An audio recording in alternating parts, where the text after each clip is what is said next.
लगातार जारी है और वोटिंग प्रतिशत भी धीरे धीरे बढ़ रहा है। हमारे साथ सुमन गुप्ता जी, वरिष्ठ पत्रकार, हमारे साथ जुड़ गई हैं। सुमन जी, अभी केशव प्रसाद मौर्य जी कह रहे थे कि अब चुनाव नहीं होता है, मोदी रोको प्रतियोगिता होती है। इस पर क्या कहेंगे आप, क्या ऐसा है?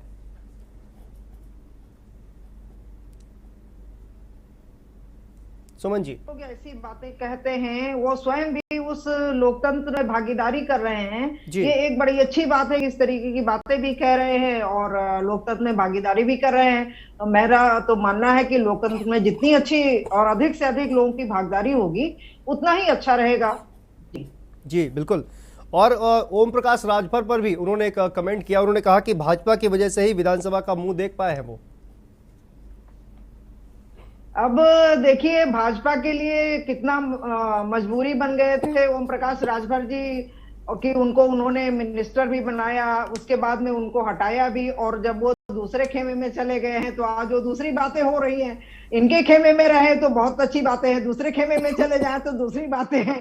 तो ये खेमेबाजी की बात है, क्योंकि कौन सा ऐसा कारण था कि जब ओम प्रकाश राजभर पिछले इलेक्शन में बहुत जरूरी हो गए थे, जिसको लेकर के ये चुनाव में गठबंधन किया था भारतीय जनता पार्टी ने, और सिर्फ चुनाव में गठबंधन ही नहीं किया था बल्कि सरकार में उनको मिनिस्टर बनाया था। जी जी बिल्कुल। देखिए, छठवें चरण का सुमन जी लगातार मतदान हो रहा है और पूर्वांचल की अगर बात की जाए तो पूर्वांचल में अखिलेश यादव ने भी कहीं ना कहीं अपना पूरा जोर जो है वो लगा रखा है और उनके ही पक्ष में मतदान करने के लिए ममता बनर्जी भी पहुंच चुकी है। तो सवाल ये है कि आखिर ममता बनर्जी क्यों पहुंची? क्या अखिलेश यादव कहीं पूर्वांचल में कमजोर पड़ते हुए दिखाई दे रहे हैं? जी ऐसा नहीं है, क्योंकि बहुत सारे राजनीतिक दल अपने अपने ढंग से अपने सहयोगी और जिनको वो समझते हैं कि हमें समर्थन करना चाहिए, और इस तरीके से दूसरे पार्टियों के लोग भी विभिन्न चुनाव में शामिल होते हैं, भले ही उनका उम्मीदवार लड़ रहा हो ना लड़ रहा हो। एक नैतिक समर्थन की बात होती है। ऐसा नहीं है कि ममता जी आ जाएंगी तो उनका यहाँ कोई वोट बैंक ऐसा है कि जो अखिलेश जी के जो है उसमें वोट बैंक में जुड़ जाएगा। ये अपनी अपनी, चूंकि ये जो 2024 का जो इलेक्शन होगा राष्ट्रीय स्तर पे, जो आम चुनाव होगा लोकसभा का, ये उसकी समझिए कि ये पृष्ठभूमि यहाँ से बन रही है उत्तर प्रदेश की राजनीति में। और ये सारे लोग जो आ रहे हैं उसका भी एक बड़ा कारण है कि जब सेंटर की बात आए, क्योंकि ये क्षेत्रीय दल हैं, तो जब केंद्र की बात आए तो केंद्र में कौन किसको कहां पे समर्थन देगा और कौन कहां किसके साथ खड़ा होगा। जी सुमन जी, जिस तरह से स्वामी प्रसाद मौर्य समाजवादी पार्टी में शामिल हुए और उसका कहीं ना कहीं तोड़ निकालने की कोशिश भारतीय जनता पार्टी के द्वारा की गई, आरपीएन सिंह को भारतीय जनता पार्टी ने अपने साथ मिलाया, और आरपीएन सिंह क्या स्वामी मौर्य का तोड़ निकाल पाएंगे? आपका क्या इस पर विचार है? देखिए, दोनों नेताओं की अलग स्थिति है। अगर आरपीएन सिंह की ताकत इतनी ही ज्यादा महत्वपूर्ण होती तो वो कांग्रेस में इतनी बड़ी भूमिका क्यों नहीं निभा पाते? भाई कांग्रेस में तो इतने दिनों से हैं, तो उस भूमिका का निर्वहन वो उत्तर प्रदेश में कांग्रेस को पुनर्जीवित करने में क्यों नहीं कर पा रहे थे? तो ये लोग तो ऐसे लोग हैं जो अपना अपना भविष्य तलाशते हुए कि उनका अगला राजनीतिक भविष्य क्या होगा, इसलिए वो दूसरी पार्टियों में जा रहे हैं जी। और वहां जाकर के वो पार्टियां भी, चूंकि उनको एक मैसेज देना होता है इलेक्शन में, दूसरे जो उनके विरोध में जो राजनीतिक दल जो चुनाव लड़ रहे होते हैं, तो उनको एक मैसेज देना होता है। और जहां तक आरपीएन सिंह की बात है, भारतीय जनता पार्टी का जो कांग्रेस मुक्त भारत का जो एक प्लान है, वो सब सारी चीजें वो का हिस्सा है, जो विभिन्न राज्यों से उनके खासकर जो युवा या प्रौढ़ कह सकते हैं, मतलब ऐसे नेताओं को जिनके बारे में ये कहा जा सकता है कि वो कांग्रेस के अगली पीढ़ी के भविष्य हो सकते हैं, तो उनको कोशिश कर रहे हैं कि वो अपने ढंग से लाने के लिए, चाहे आपका मध्य प्रदेश में देख लीजिए, उत्तर प्रदेश में देख लीजिए, आप राजस्थान में भी ये कोशिशें कई बार हुई हैं। तो विभिन्न प्रदेशों में जो राष्ट्रीय स्तर पर जिन दलों से चुनौती मिल रही है या चुनौती भविष्य में मिलने की संभावना है, ऐसे दलों को हम इतना डिमोरलाइज कर दें कि वो हिम्मत ही ना कर सके उनके सामने चुनाव लड़ने की। तो एक रणनीति की बात होती है, एक साइकोलॉजिकल माइंडसेट बनाने की बात होती है। जी सुमन जी, छठवें चरण की अगर बात करें तो पिछली बार 2017 की अगर बात करें तो इन 57 विधानसभा सीटों पर समाजवादी पार्टी ने सिर्फ 2 सीटें जीत पाई थी। बहुजन समाज पार्टी 5 सीटें जीतने में कामयाब हुई थी। इस बार का जो आप जो समीकरण देख रहे हैं वो क्या कह रहा है? जी, 2017 की स्थिति अगर आप पहले फेज से आप देख लीजिए तो जितने भी फेज के चुनाव हो रहे हैं जी। और उसमें 2017 की स्थिति कहीं भी ऐसा नहीं दिख रही है हम लोगों को। जब हम लोग फील्ड में जाते हैं तो ऐसी स्थिति फिलहाल नहीं दिख रही है कि 2017 की पुनरावृत्ति होने जा रही है। जी, लेकिन तो इसमें बदलाव क्या होगा आपके अनुसार? जिस तरह से आपने चूंकि ग्राउंड पे आप भी गई हैं और आपने देखा होगा कि इसमें कितना बदलाव इस बार नजर आ रहा है? ये बदलाव ये है कि पहले एक पूरे उत्तर प्रदेश में एक त्रिकोणीय चुनाव होता था, जी कई जगहों पे चतुष्कोणीय चुनाव हो जाता था। लेकिन इस बार ज्यादातर सीटों पे, अधिकांश सीटें मतलब 2 पार्टियों के बीच में चुनाव हो रहा है, कहीं कहीं पर त्रिकोणात्मक चुनाव है। तो इससे लग रहा है कि जो सरकार बनाने और सरकार को वापस लाने, नहीं मतलब सरकार को हटाने और दूसरी सरकार को वापस लाने का जो पूरा चल रहा है, ये इसी के बीच ये सारे जो दूसरी पार्टियां भी है जाकर के जो त्रिकोणात्मक और चतुष्कोणीय संघर्ष इसे बनाती थी, वो भी इसी के इर्द गिर्द जाकर के खड़ी हो रही हैं। तो इसका मतलब यह है कि समाजवादी पार्टी निश्चित तौर पर टक्कर इस बार 2017 की अपेक्षा ज्यादा मजबूती से खड़ी हुई नजर आ रही है। सुमन जी, जी ऐसा है कि ये अगर हम आप ना भी कहें तो आप भारतीय जनता पार्टी के नेताओं की अगर पहले फेज से लेकर के और इस समय तक छठे फेज और 7वें फेज का जो प्रचार इस समय चल रहा है बनारस में और दूसरी जगहों पे, तो वो किसको केंद्रित कर रहे हैं? वो रेड अलर्ट, लाल टोपी माने रेड अलर्ट से लेकर के तमंचावादी, परिवारवादी, आतंकवादी, आप जितने भी संबोधन है वो किसको दे रहे हैं? जी बिल्कुल मैम, इसका मतलब है कि कड़ी टक्कर उन्हीं से मिल रही है। इस तरह के जो बयानबाजी है वो लगातार हो रही है। अखिलेश यादव भी योगी आदित्यनाथ पर धुएं का जो नाम लेकर जिस तरह से बयानबाजी कर रहे हैं, तो दोनों ही दलों से, और कहा जाए कि हर दल जो है वो बयानबाजी कर रहा है, लेकिन मैम नेताओं की बात नहीं करते हैं। नेता तो कुछ भी किसी भी तरह के दावे करते हैं। अखिलेश यादव 400 सीटें जीतने का दावा कर रहे थे और भारतीय जनता पार्टी के जो तमाम नेता है वो 300 प्लस जो है वो दावा कर रहे थे। लेकिन आपके अनुसार 2022 का जो पूरा ओवरऑल जो समीकरण है वो क्या कहता है? जी कुल मिलाकर के जो मुझे ऐसा लगता है कि जब हम 2017 के इलेक्शन को देखते हैं तो उस समय जो जितने भी फेज के अभी इलेक्शन हुए हैं, तो सेकेंड फेज और 7th फेज जो इस 2022 के इलेक्शन में जो सीटें हैं, वहीं पर भारतीय जनता पार्टी को मतलब कम सीटें मिली थी। बाकी अगर फेज में आकर के तो आप देखिए कि वहां कहीं उसको 49 सीटें मिल रही हैं, कहीं 52 सीटें मिल रही हैं, कहीं 47 सीटें मिल रही हैं। लेकिन जब सेकेंड फेज में जाइए तो सेकेंड फेज में जहां 38 सीटें पिछले इलेक्शन में थी और 7वें चरण में उसको 30 सीटें मिली थी, तो वो एक अलग तरीके का इलेक्शन था। और 2017 के इलेक्शन से 2022 के इलेक्शन की तुलना नहीं की जा सकती। उसका एक बहुत बड़ा कारण यह भी था कि उस समय समाजवादी पार्टी की सरकार थी, उसकी एंटी इनकम वैसी थी, उनके यहाँ जो है झगड़े थे और उस झगड़े ने उनको एकदम से तोड़ के रख दिया था। उसी के साथ बहुत सारे ऐसी चीजें थी जिनको लेकर के भारतीय जनता पार्टी सामने आई थी। तो लोगों का जैसे था कि आप देखिए 2007 में बहुजन समाज पार्टी की सरकार आई थी, 2012 में समाजवादी पार्टी की सरकार आई और उसी के बाद में 2017 में जो है आपकी भारतीय जनता पार्टी की सरकार आई। इसका मतलब है मतदाता जो है, हमें ये भरोसा मतदाताओं पे छोड़ देना चाहिए कि वो किस तरीके की सरकार उत्तर प्रदेश में बनाना चाहते हैं। और दावे जहां तक राजनीतिक दलों के हैं, वो अपने अपने दावे सभी राजनीतिक दल करते हैं और उनको करना भी चाहिए अपने कार्यकर्ताओं का मनोबल बनाए रखने के लिए। तो और निश्चित तौर पर बिल्कुल सही कहा कि मतदाताओं पर ही ये छोड़ देना चाहिए कि वो किसे चुनेंगे। तो सुमन गुप्ता जी लगातार आप हमारे साथ बनी रहिए। फिलहाल यहाँ पर वक्त है एक बहुत छोटे से ब्रेक का और हाजिर होते हैं। आप देख रहे हैं के न्यूज, खबरों का सारथी। जुबान के लिए उड़ चला गैरों की ज़मीं पर, खुशबू अपने पन की ढूंढता। दूर कितना भी जा, इस जुबान से दूर ना जा पाओगे। विमल, बोलो जुबान केसरी। आप देख रहे हैं के न्यूज, खबरों का सारथी।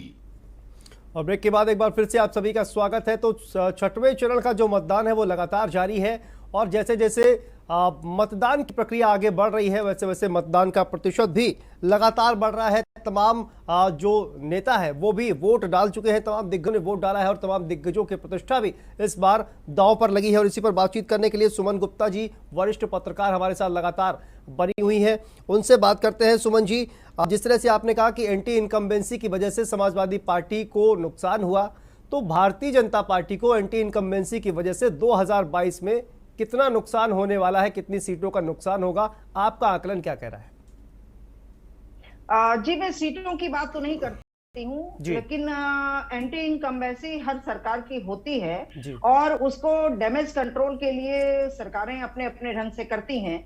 कि आप 2019 का जब लोकसभा चुनाव की आप पुनरावृत्ति की बात करते हैं तो आप देखिए कुछ ऐसी घटनाएं हुई और एक किसान सम्मान निधि का मसला था जिसकी वजह से वो सरकार, एक बहुत बड़ा, एक पुलवामा था, एक किसान सम्मान निधि थी, दो ऐसी चीजें थी जिन्होंने भारतीय जनता पार्टी को जो है एक अपार बहुमत कह सकते हैं उस तरीके से उन्होंने सेंटर में लाए। तो एक तरीके का डैमेज कंट्रोल भी था और एक लोगों के बीच अपनी बातों को ले जाने का भी था। और इस सरकार को भी जब हम कहते हैं तो हम देखते हैं कि जो कोरोना काल समाप्त होने के बाद भी कोरोना काल के नाम पर जिस तरीके से लोगों के खातों में पैसे डाले गए, राशन दिया गया और इन सब चीजों से अपने जो एंटी इनकम्बेंसी को डैमेज कंट्रोल किया गया, चाहे वो कोरोना काल का एंटी इनकम्बेंसी हो और बाकी जो सत्ता के जो 5 साल का जो टेन्योर रहा है जी, वो टेन्योर ही एक बड़ा हर सरकार का होता है कि अगर 5 साल 3 साल जो भी, क्योंकि ये तो पहली बार भारतीय जनता पार्टी की सरकार ऐसी है जो 5 साल तक लगातार एक मिनिस्टर के अंतर्गत काम कर रही है जी। और बाकी पिछले अभी तो भारतीय जनता पार्टी की सरकारों में ऐसा हुआ नहीं कि 5 साल उत्तर प्रदेश में जिसने शासन किया हो, तो निश्चित रूप से शासन की कार्य कुशलता जो भी रही होगी उसी आधार पे पब्लिक वोट भी करेगी। और अगर ऐसा ना होता तो बहुत सारे लोग जो दूसरे लोगों को सपोर्ट करने के लिए आते हैं, बहुत सारे लोग अपनी जातियों को लेकर के आते हैं, अपने संगठनों को लेकर के आते हैं, तो वो एक समूह बन जाता है और उस तरीके से राजनीतिक दल अपने अपने ढंग से जीतने का प्रयत्न करते हैं और उस एंटी इनकम्बेंसी को जो सरकार में है वो अपने को चाहते हैं कि वो डैमेज कंट्रोल हो जाए। लेकिन तमाम चीजों के बावजूद ये जो शासन तंत्र होता है उसमें ब्यूरोक्रेसी की एक बहुत बड़ी भूमिका होती है और पॉलिटिकल लीडर की भी भूमिका होती है। तो उन दोनों को मिला करके ऐसा लगता है कि कहीं ना कहीं ये योगी सरकार भी ऐसा समझती रही है, भले ही वो नहीं मानती है कि उसका कोई एंटी इनकम्बेंसी फैक्टर है, लेकिन वो ऐसा समझती है कि ऐसा कुछ है जिसके वजह से उसको इतना सब कुछ करना पड़ा है। अगर ऐसा ना होता तो शायद ये सारी चीजें ना होती, मुझे ऐसा लगता है। सुमन मैम, ये एक सवाल ये भी है कि जैसे आपने डैमेज कंट्रोल की बात कही, तो एंटी इनकम्बेंसी तो होती है, हर सरकार में होती है, और एंटी इनकम्बेंसी और ये डैमेज कंट्रोल के लिए भारतीय जनता पार्टी ने वो कौन से, आपको ऐसा लगता है कि ये मूव जो बड़े फैसले लिए हैं जिसकी वजह से एंटी इनकम्बेंसी कुछ कम हो सकती है? उनका एक बहुत बड़ा फैसला जो हम लोग देख रहे हैं जी, वो कोशिश की है उन्होंने कि जो खासकर गरीब हैं, गरीब के नाम पर, चूंकि इतने बार हमेशा गरीब का अगर भाषण कोई सुन लीजिए भारतीय जनता पार्टी के नेता का तो इतने बार गरीब का नाम आएगा कि भले ही उसके लिए गरीब के हाथ में कुछ ना आए लेकिन गरीब का नाम बहुत आएगा। तो जैसे कि इंदिरा गांधी के समय में इंदिरा गांधी के समय में गरीबी हटाओ की बात हुई थी, प्रिवी पर्स के खत्म करने की बात हुई थी, तो उससे, और जैसे कि नोटबंदी के बाद जो 2017 का इलेक्शन हुआ था तो उसमें क्या था, वो एक मैसेज था कि जिसमें गरीबों ने ये समझा कि ये तो पैसा जो जा रहा है ये तो अमीरों के ऊपर मार पड़ रही है, मेरा क्या जा रहा, हमारे पास तो 2-4 रुपए हैं, हमारा तो उसी से हो जाएगा। तो सवाल है कि एक पुरानी कहावत है कि जिसमें कहा जाता है कि अगर सामने वाले की, अपने विरोधी की दोनों आंखें फूट जाएं और मेरी एक आंख ही फूट जाए तो चलिए ये भी चलेगा, लेकिन उसकी दोनों फूट जानी चाहिए। तो जो नोटबंदी के बाद का जो इलेक्शन था वो लगभग उसमें इस तरीके का गरीब का जो उसका स्वरूप सामने आया था। और इस 2022 के इलेक्शन में जो हम देखते हैं तो हम देखते हैं कि कहीं ना कहीं ये जो जिसे आप जैसे भारतीय जनता पार्टी कहती है गरीब कल्याण योजना, तो जो गरीब कल्याण योजना यानी कि लोगों तक शासन के कुछ कैश और मतलब पैसा और कुछ सामान, जैसे कि आपका राशन की बात है, चने की बात है, नमक की बात है, तेल की बात है, तो इसमें कुछ ना कुछ, भले ही वो चाहे 1% प्रभावित हो वो लाभार्थी वर्ग। वैसे भारतीय जनता पार्टी तो जैसे प्रदेश में 15 करोड़ लोगों को राशन दे रही है, तो 15 करोड़ राशन का मतलब थोड़ी है कि 15 करोड़ वोट मिल जाएंगे, क्योंकि भारतीय जनता पार्टी को 3.5 करोड़ वोट पिछले इलेक्शन में मिले थे। तो 1-8% जरूर इन सब चीजों का प्रभाव पड़ता है, और खासकर लेकिन बहुत सारे लोग हैं जो इन चीजों को से लाभान्वित भी होते हैं, लेकिन वो ये समझते हैं कि ये कोई पैसा जो है वो किसी व्यक्ति के पर्सनल जेब का, उनकी अपनी जेब का नहीं, बल्कि ये राजकोष का धन है, और राजकोष का धन है तो निश्चित रूप से जो हम लोग टैक्स के रूप में अदा करते हैं वो जनता को वापस होता है। एक लोक कल्याणकारी राज्य के परिकल्पना जो होती है, जिसमें शुभ और लाभ ही प्रमुख नहीं होता है, बल्कि एक लोक कल्याणकारी पक्ष होता है, तो ये उसी के तहत राशन तो पहले भी दिए जाते थे। राशन ऐसा नहीं कि कोई पहली बार राशन दिया जा रहा है जी। तो इस तरीके की स्कीम, लेकिन ये सवाल है कि जब आप सरकार और पार्टी का भेद, ये निश्चित रूप से इस बात को मानना पड़ेगा कि भारतीय जनता पार्टी के ने जो प्रचार तंत्र रहा है उसमें सरकार और पार्टी का भेद एक तरीके से मिट गया है। चाहे वो पार्टी हो चाहे सरकार हो, ये माना जाए कि मतलब दोनों एक ही है। ये भी इस तरीके का जो निचले स्तर पर जो लोगों के सामने आती हैं चीजें। जी बिल्कुल, तो बहुत बहुत शुक्रिया। सुमन गुप्ता जी हमारे साथ जुड़ी हुई थी मैम। तो कहीं सुमन गुप्ता जी का ये कहना है कि ये जो एक फैसला है, ये बड़ा फैसला, क्योंकि राशन जिस तरह से गरीब तबके के जो लोग हैं उनको दिया जा रहा है, ये एक बड़ा फैसला साबित हो सकता है उत्तर प्रदेश विधानसभा चुनावों में। तो पूर्वांचल में अब केवल रण बाकी है, 6वें चरण का मतदान हो रहा है, और 7 मार्च को 7वें चरण का मतदान होगा, और 7 मार्च के बाद आखिर सत्ता किसे मिलेगी उत्तर प्रदेश के विधानसभा चुनावों की, ये 10 मार्च को फैसला आ जाएगा।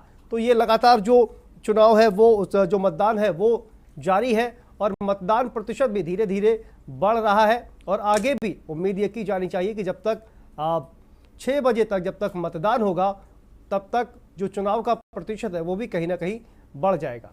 तो फिलहाल जो मतदान प्रक्रिया है वो लगातार जारी है। हालांकि कुछ क्षेत्रों से अलग अलग जो खबरें आ रही हैं वो इस तरह की ईवीएम खराब होने की खबरें आ रही हैं, मतदान के बहिष्कार की खबरें आ रही हैं, इस तरह की तमाम खबरें जो है वो सामने आ रही हैं। लेकिन इन सब के बावजूद जो मतदान की प्रक्रिया है वो सुचारू रूप से चल रही है, और कई दिग्गज जो नेता है उनकी प्रतिष्ठा भी इस बार दांव पर लगी है। कई दिग्गज नेताओं ने वोट भी डाला है। योगी आदित्यनाथ ने भी गोरखपुर से वोट डाला है। इसके अलावा तमाम जो दिग्गज हैं, चाहे वो सतीश चंद्र द्विवेदी हो, बेसिक शिक्षा मंत्री, उन्होंने भी वोट डाला, और इस तरह के जो तमाम नेता हैं उन्होंने भी वोट डाला है।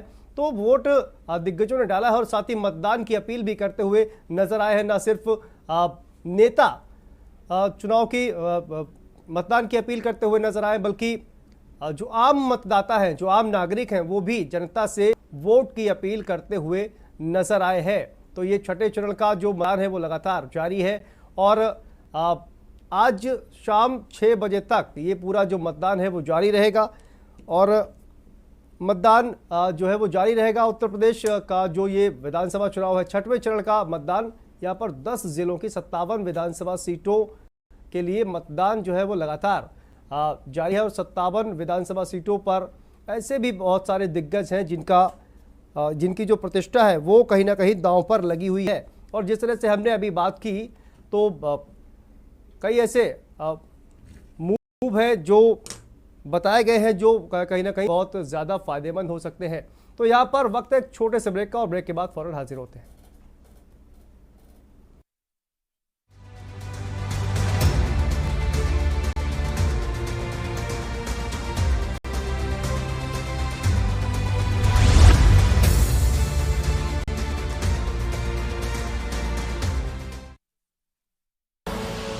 आप देख रहे हैं के न्यूज, खबरों का सारथी। सोचिए मत, मेरी और पूरे हिंदुस्तान की तरह आप भी समर कूलर और होम अप्लायंसेस लीजिए और बेफिक्र हो जाएगी। सुबह के लिए उड़ चला खुशबू अपनेपन की ढूंढता और दूर कितना भी जा, इस जुबान से दूर ना जा पाओगे। विमल, बोलो जुबान केसरी।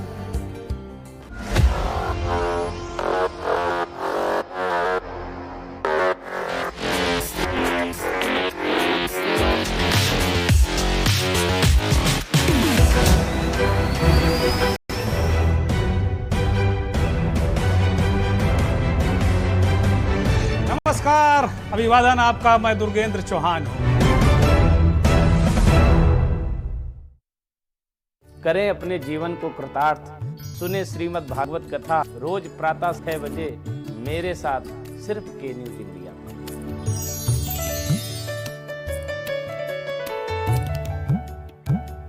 सड़क से संसद तक होगा चिंतन।